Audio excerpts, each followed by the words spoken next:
안녕하세요 여러분. 한 주간 잘 지냈나요? 오늘 전도사님이 여러분들과 나누고 싶은 하나님의 말씀은 하나님을 사랑하는 사람들이 가져야 할 특징 중에 하나를 이야기하려고 합니다.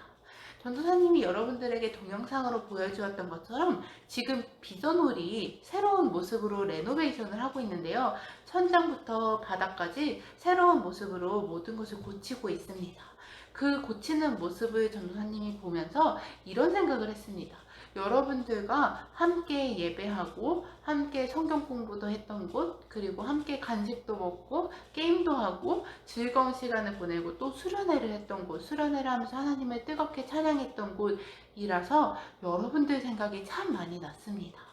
그러면서 전도사님 마음속에 하루빨리 이곳에 모여서 하나님을 함께 예배하고 찬양하는 날이 왔으면 좋겠다라는 생각을 끊임없이 하게 되었습니다. 여러분들은 지금 성전에 모여 하나님을 다시 한번 찬양하고 예배하는 것을 사모하고 계신가요? 그렇습니다. 하나님을 사랑하는 사람들이 가지고 있는 특징 중에 하나는 하나님의 성전을 사모하는 마음이 있어야 한다는 것입니다. 오늘 본문 말씀인 시편 84편 10절의 말씀을 보면 이렇게 기록하고 있습니다. 주의 성전에서의 하루가 다른 곳에서의 첫날보다 나은즉 악인의 장막의 거함보다 주님의 성전의 문지기로 있는 것이 좋사오니 라고 고백을 하고 있는데요. 이 시편 84편은 다윗이 쓴 시입니다. 근데 다윗이 언제 이 시를 썼냐 하면 예루살렘에서 추방되었을 때에 쓴 시라고 기록되어 있습니다. 예루살렘에서 추방되어서 예루살렘에 있던 하나님의 성전을 그리워하며 쓴 시라는 것입니다. 여러분, 다윗은 하나님을 정말로 사랑했던 사람입니다. 그래서 하나님의 임재가 있던 이 성전을 그리워하고 사모하는 마음이 있었습니다.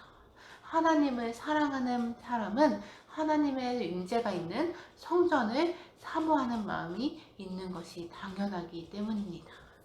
여러분, 여러분들은 하나님을 사랑하고 계십니까? 여러분, 하나님의 성전에 거하는 하루가 귀하십니까? 아니면 세상에 있는 첫날이 귀하십니까?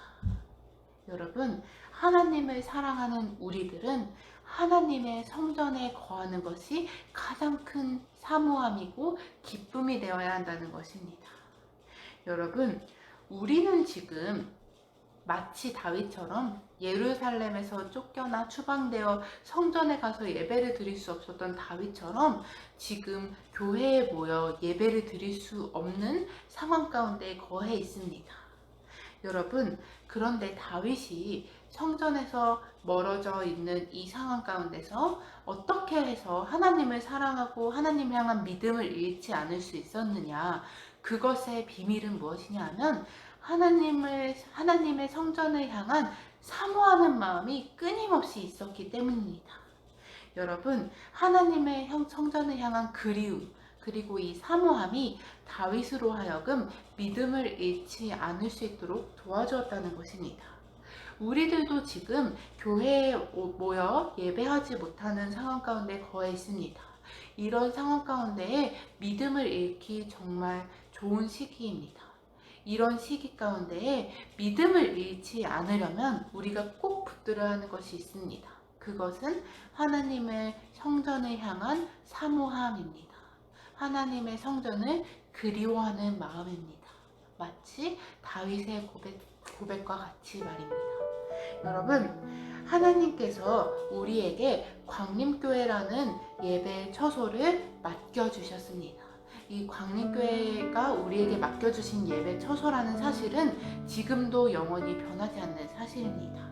여러분, 그러기 때문에 우리는 광림교회를 향한, 우리 광림 공동체를 향한, 광림 뉴스 파워젠을 향한 사모하는 마음이 있어야 합니다. 다시 모이는 그날을 그리워하는 마음이 있어야 한다는 것입니다.